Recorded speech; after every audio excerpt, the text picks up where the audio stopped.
Delegates, here's a mental picture of Ireland's present government. An abandoned car lying derelict in a scrapyard. The once proud bodywork has rusted beyond recognition. The engine is clapped out, and nothing that Brian the mechanic does can get a spark of life out of it. Bits keep falling off, and every day it looks ever more dilapidated and ever less roadworthy. And judging from the most recent bank bailout, this particular vehicle has become unsafe at any speed.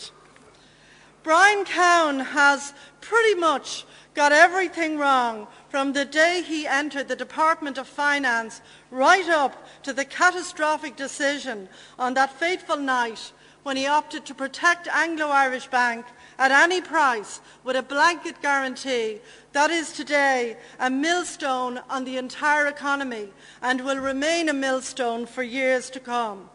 And there's still no inquiry and still no answers. Billions have been devoted over the past 18 months to protect our financial system from alleged Armageddon. Not once have we heard a murmur or a mutter about value for money. This mind-boggling sum is more than ever has been spent by any government on any project in our history.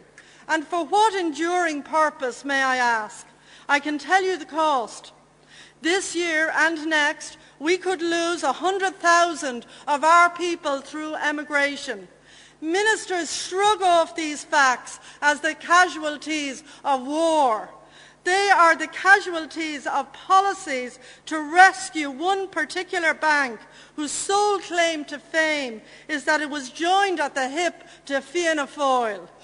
This delinquent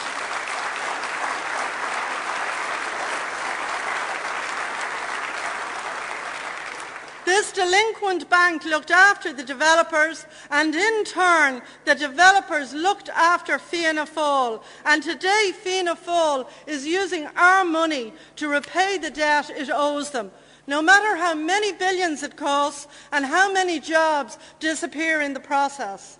It is an entirely cynical, deeply corrupt exercise, and the young men and women who are applying for Canadian and Australian work visas are the human casualties of that corruption. It is a gross deception to pretend that Ireland's economic problems are wholly caused by international conditions. That is a lie, friends. Ireland's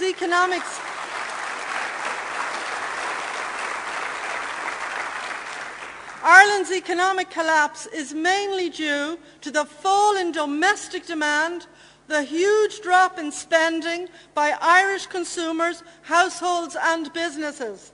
This has been exacerbated by the slowdown in public investment and the casual decision by the Minister to include a $1 billion cut in the capital budget for next year. I will not give any consent this year to any package that includes so deep a cut in the public investment required to sustain and create employment. Not all cuts are equal. Some have a short-term effect, and however painful, they may be necessary. But others cut deep into the chances for recovery by restricting spending on job training, on school building, on transport and on broadband, all vital ingredients of a recovery programme and vital ingredients in building confidence and growing jobs. Why then is there a blank cheque for Anglo-Irish while the door is closed firmly to those projects that can offer stimulus at a very competitive price and boost confidence at the same time? We can face sacrifices even harsher than what we have endured so far if it is clear that they offer worthwhile returns and offer the prospect of reduced dole queues and lesser emigration.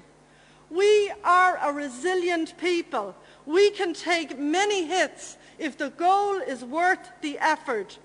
Community effort is part of the Irish national psyche. We all learned it at our mothers' and our fathers' knees. What we will not endure is the sight of our sacrificed wealth being bundled for transport to incinerators called Anglo-Irish and Irish Nationwide.